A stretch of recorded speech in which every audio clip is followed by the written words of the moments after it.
그 이야기를 들으니까 이 난폭하고 이제 전쟁을 오래 하면 사람이 미치거든요. 광기가 있어요. 그래서 느부갓네살 왕이 전쟁을 많이 했기 때문에 그래서 굉장히 잔인한 사람이었고, 그래서 시드기야 왕, 유다 왕의 마지막 그 왕이었던 시드기야 왕의 자녀들을 그 보는 앞에서 다 죽여버리고 그 왕의 눈을 빼가지고 포로로 끌고 갔잖아요. 그러니까 그것처럼 이 사람은 굉장히 잔인한 사람인데, 그런 잔인한 사람이 다니엘 앞에 무릎을 꿇습니다. 네가 믿는 그 하나님이 진짜 하나님이다. 진짜 신이다. 와, 내가 꾼 꿈을 그렇게까지, 그리고 그걸 설명할 수 있는 너는 더 대단하다. 그렇게 인정을 받아서 제2의 총리가 된 거예요. 자, 이제 그거를 겪었고, 그리고 이제 얼마 안 있으니까, 또 얼마 안 있는데 또 꿈을 꾼 거예요. 누가? 느부갓네살 왕이. 무슨 꿈을 꿨냐? 꿈을 보니까 큰 나무가 있는 거예요. 큰 나무가, 이제 양팔 벌리고 있는 큰 나무가 있는데, 거기에 새들도 오고 짐승들도 와서 쉬어가고 뭐 먹을 이게 그 과일 같은 것도 먹고 막 힘을 얻더라는 거예요. 그런데 어느 날 갑자기 하늘에서 순찰자가 나와서 저 나무를 찍어라 하니까 딱 찍어서 쓰러지더라는 거예요. 그래가지고 바로 다니엘을 부릅니다. 다니엘아, 내가 이런 꿈을 꿨는데 이거는 도대체 뭐냐라고 이렇게 물어본 거예요. 그러니까 왕이요, 그거는 당신이 저한테 정말 일어나면 안 되는 건데 당신이 이제 겸손하십시오. 왜? 이제 교만한 마음이 들어서 하나님이 당신을 이제 칠 거고, 그렇게 되면 7년 동안 당신은 들의 짐승처럼 소가 풀 뜯어 먹듯이 풀 뜯어 먹고, 독수리 이게 오랫동안 발톱 안 깎으면 이렇게 나오잖아요. 사람이 손톱 한 7년 안 깎아 보세요. 어떻게 되겠어요? 그래서 독수리 발톱처럼 될 거고 풀 뜯어 먹으면서 이슬 먹고 살 거라고 얘기해요. 왜? 교만했을 때. 그런데 당신이 이제 그거를 깨닫고 하나님이 이 역사를 주관하고 다스린다는 걸 인정할 때 당신한테 다시 회복시켜 줄 거다라고 얘기를 해줬어요. 근데 그게 언제 이루어졌냐? 딱 1년 후에 자기가 만든 그 바벨론 성 이렇게 쫙 거닐면서 야, 그래 내가 이걸 만들었지 하는데 하늘에서 음성이 나는 거예요. 그랬는 그때까지 딱 치니까 어떻게 돼요? 다니엘이 예언했던 것처럼 짐승이 된 거예요. 정신이 나간 거예요. 그래가지고 뭐가 뭔지도 모르고 들에 그냥 짐승처럼 풀 뜯어 먹고 손톱 7년간 기르고, 근데 이 7년이 지나다 보면서 이제 깨달은 거예요. 그래, 내가 잘나서 내가 왕인 줄 알았고, 내가 똑똑해서 이런 걸 한 줄 알았고, 내가 군사적 지식이 능력이 좋아서 이런 줄 알았더니 이것도 다 하나님이 쓰는 거였구나 라는 것을 깨닫습니다. 딱 깨달으니까 하나님이 정신을 바로 회복시켜 준 거예요. 그래서 이 사람이 다시 왕권을 회복해서 다시 왕의 위치에 올라오면서 하나님을 높이는 사람으로 바뀌어진 거예요. 근데 이제 이 사람이 죽어요.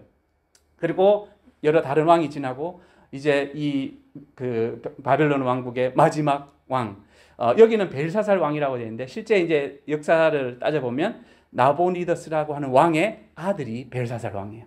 이 벨사살 왕이 이제 자기 아버지는 영토 확장하러 전쟁하러 나가고 자기는 이제 정치를 하는 거예요. 자기 귀족들, 자기 그 나라에 이제 똑똑하고 돈 많고 지주 뭐 이런 사람들, 지도자들 모아가지고 파티를 여는 거예요. 그래서 1000명을 모아가지고 파티를 여는 거예요. 그래서 그 파티에 그 동네 교회 요것만 초대해도 신경 쓸 거 엄청 많은데 1000명을 모아놓고 거기에 후궁들과 여자들이라고 다 이렇게 해가지고 파티를 여는 거예요. 야, 우리나라 건재해. 전쟁 나갔지만 우리가 다 끝까지 갈 거야 라고 이렇게 파티하고 있는 거예요. 그런데 이제 벨사살 왕이 하지 말아야 될 것을 해요. 뭘 하냐? 야, 그때 우리 느부갓네살 왕이 가지고 왔던 예루살렘에서 성전에서 쓰던 금그릇, 은그릇, 녹그릇 다 가져와. 우리 거기에다가 술 먹고 파티하자 한 거예요.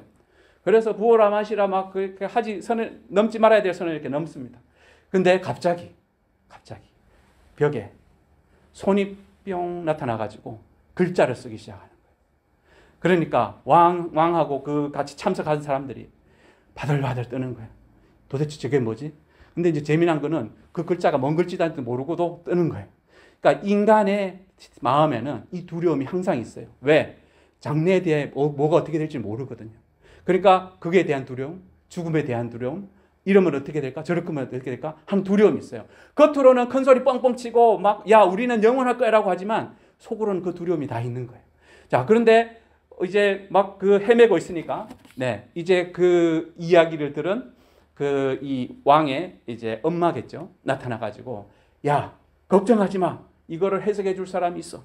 자, 그 사람은 어떤 사람이냐 하면 이내 그 선조 느부갓네살 왕 때 이 사람이 꿈 다 해석해 주고 이 사람대로 다 됐어. 그러면서 이 사람에 대해서 어떻게 설명하냐? 왕의 나라에 거룩한 신들의 영이 있는 사람이 있으니 곧 왕의 부친 때에 있던 자로서 명철과 총명과 지혜가 있어서 신들의 지혜와 같은 그런 그래서 왕이 박수의 장 그러니까 그의 최우두머리로 세웠던 사람 11절에 이라고 하는 벨드사살이라고 하는 다니엘이 있어요 라고 했어요. 그래서 그 사람 빨리 데려와. 그래서 데려왔어요. 데려와 가지고 이제 오늘 본문 말씀을 얘기한 거예요. 이 도대체 이게 뭔 소리냐? 그 이제 이거를 이제 물어보니까 왕이요. 당신 아버지 때에 느부갓네살 왕이 자기가 잘난 줄 알고 교만하다가 짐승이 된 거 못 봤냐가. 지금 그거를 알면서도 그게 하나님이 어떤 분인지를 알면서도 자기가 잘난 줄 알고 많은 돈과 많은 명예와 권세가 있으니까 뭐 자기 마음대로 파티하고 막 하나님의 기명을 막 물건을 아무렇게나 막 써도 되는 것처럼 그렇게 썼기 때문에 하나님이 나타나서 그 손으로 이 글을 쓴 겁니다. 그래가지고 이거를 해석하면 내가 너를 엄청나게 많은 선물과 그리고 엄청나게 많은 부와 그리고 이 권세 내가 두 번째인데 너 세 번째 자리 통치권 줄게 라고 얘기한 거예요. 그러니까 다니엘이 뭐라 하냐면 저 그거 필요 없습니다. 선물 왕이 가지시고 그리고 그 뭐 셋째 자리 필요 없습니다. 하지만 이거는 하나님의 말씀이기 때문에 알려드릴게요 라고 하면서 이야기하는 거예요. 뭐라고 얘기하냐 오늘 본문 말씀에 메네 데겔 우바르신. 메네는 세린다는 거예요. 카운트해 본다는 거예요. 어떻게 하는지 계산해 본 거예요. 누가? 하나님이. 그리고 데겔, 그러니까 메네 했기 때문에 이제 유대 그 표현으로는 강조할 때 두 번을 써요. 그러니까 하나님이 그 왕의 하는 짓거리를 자세히 살펴봤다는 얘기예요. 그냥 대충 살펴본 게 아니라 한 번 봐도 자세히 살펴봤던데 메네 자세히 살펴봤다는 거예요. 그리고 그걸 가지고 데겔 저울에 달아봤대요. 저울에 달아보니까 너는 부족하다. 너는 이제 안 되겠다. 끝나야 되겠다라고 하나님이 판단했고 우바르신 요거는 이제 그 히브리어의 베레스라고 하는 단어의 복수형인데 그래서 우바르신인데 그래서 그 이 다니엘은 베레스라고 하는 의미를 얘기하죠. 베레스는 찢다라는 거예요. 그래서 하나님이 당신의 왕국을 찢어서 메대와 바사 제국에 줄 거다라고 얘기한 거예요. 자 그렇게 해서 이제 왕이 억지로 강권을 해서 붉은 옷도 입히고 해가지고 해줬어요. 그런데 이제 문제는 뭐냐? 하나님이 말씀하신 그대로 언제? 그날 밤에 그 왕은 죽습니다. 그리고 새로운 왕국, 이제 그 메데 바사 제국의 이제 다리우스가 왕이 되는 그 시점이 옵니다. 그런데 재미난 것은 이 다니엘은 바벨론 시대에만 하나님이 높여 쓰신 게 아니라 이 메데 바사 제국 때도 높여 쓴 거예요. 왜? 이 다니엘은 알았어요. 어떻게? 벌써 이제 9장에 보면 나오는데 이제 자기네들이 포로 생활이 70년이 될 거라는 걸 알았어요. 그리고 또한 이제 그 다음 나라가 올 거라는 것도 알았어요. 그래서 아마 다른 애들은 싸우는데 이 다니엘과 그 유대인들 민족들은 그랬을 거예요. 어서 오십시오. 이제 다음 들어오는 메데 바사 제국 왕한테 어서 오십시오. 당신이 오실 리가 오셨습니까? 우리가 기다리고 있었습니다. 왜? 하나님이 미리 다 알려줬기 때문에 알고 있고 준비하고 있었습니다. 그래서 니네 뭐야? 라고 아마 생각했겠죠. 근데 이 고레스 왕이 메데 바사 제국의 이제 이 고레스 왕이 이제 뭘 해주는 역할을 하냐? 아마 다니엘이 이사야서를 가지고 간 것 같아요. 이사야서에 뭐라고 되어 있냐 하면 45장에 내가 내 종 고레스, 이제 영어로는 사이러스라고 표현하고 이제 그 히브리식으로는 고레스라고 표현하고 그리고 이제 일반 세상 역사에는 키루스라고 표현을 해요. 자, 그 왕이 올 건데 이것도 그 대형박물관에 가면 사이러스 실린더가 있어요. 거기에 이제 그 각 민족들을 자기 나라에 가서 자기가 원하는 신을 섬겨라 하는 칙령이 내려져 있는 그게 있어요. 남아 있어요. 그래서 이거는 정확한 역사적인 자료라는 거예요. 그래서 어쨌든 이 사람이 왔을 때 당신이 하나님이 당신 보고 내 종이라고 부릅니다. 그래? 너 어떻게 알았어? 지금 바벨론이 이제 우리 유대를 점령해가지고 이제 완전히 노예를 만들고, 그리고 그 바벨론을 심판을 하는데 누가 하냐? 그게 이사야서 13장 14장에 뭐라고 나와 있냐? 메대 청년들을 통해 가지고 그 나라 사람들을 심판하겠다라고 하는 말씀이 또 나와 있는 거예요. 그래서 보십시오. 당신이 하나님 말씀한 그대로. 자, 이제 이사야 같은 경우는 이제 최소한 100몇십 년 전의 사람이에요. 100몇십 년 전에 아직 태어나지도 않은 사람의 이름을 언급하면서 그 사람이 이런 할 거야라고 하는 걸 다 적어 놓은 거예요. 어떻게? 하나님이 아니고서는 어떻게? 알 수가 없는 거죠. 그러니까 이 사람들이 이 고레스 왕도 놀랄 수밖에 없죠. 야, 그걸 네가 어떻게 알아? 하나님이 미리 다 알려주셨나이다. 그러니까 그 고레스 왕, 그래? 그러면 나는 이제 뭐 해야 돼? 이제 이 유대 백성들이 70년간 포로 생활했는데 이제 이들을 예루살렘으로 다시 돌려보내주시면 됩니다. 그래? 알았어.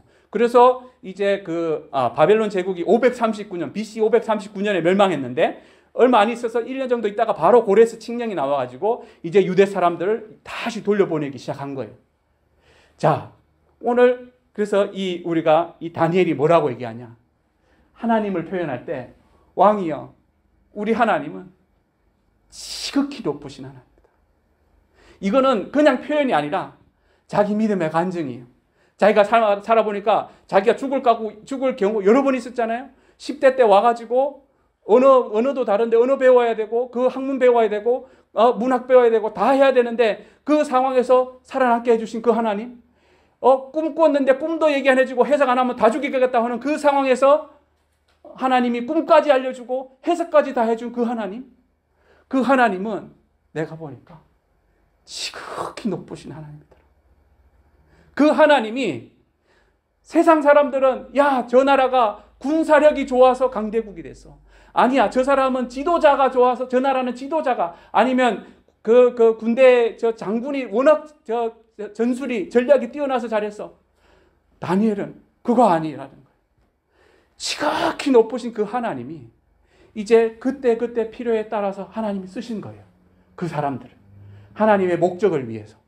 그런데 그거를 모르고 무시하고 내가 잘나서 이렇게 했어라고 한 사람들은 느부갓네살 왕처럼 그렇게 되고 이 벨사살 왕처럼 죽고, 심지어 사도행전 12장에 보면 헤롯 왕도 나오죠. 헤롯 왕이 시돈 두로에 가가지고 왕복을 입고 음식 식량을 갖다 주면서 야, 이제 뭔가 이렇게 연설을 하니까 사람들이 야, 이거는 사람의 목소리가 아니라 신의 소리다 라고 하니까 그때 그가 그래, 그런가 보다 라고 이렇게 받아들이니까 어떻게 성경은 뭐라고 얘기하죠? 그 사람이 벌레 먹어서 죽었다고 얘기해요.